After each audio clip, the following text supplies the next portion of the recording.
Yun guys, good morning sa inyo lahat. Dito kami sa 7-Eleven ngayon ng anak ko.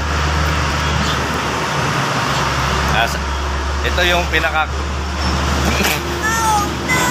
sa lahat. 7-Eleven, wag po kayo pupunta sa Jollibee. Hindi po class yan. Nandito po lahat ng masasarap sa 7-Eleven. Kita mo naman, pangalan pa lang 7-Eleven, mataas na uri ng ano yan, na kainan dito sa buong Pilipinas.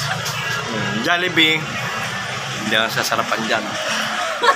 Saka di unang-una po dito yung ano, yung hotdog. Makikita niyo yung hotdog ito, di ba? Yung hotdog po ng 7-Eleven, marami, may mayonnaise, marami.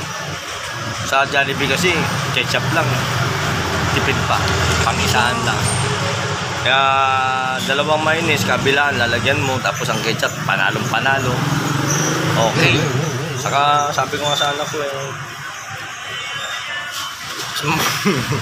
mas maganda yung mineral water kaysa sa Coke. Magja-Jollibee ka, may Coke nga, lasang tubig naman. O dito, original, Nature Spring pa, di ba? Kaya mga guys, tumulad kayo sa akin, maging mabuting ama. Wag niyong kakalimutan ang anak niyo, dalhin niyo sa 7-Eleven, okay? First class na food chain dito sa buong Pilipinas. Okay? Bye-bye. Good luck guys.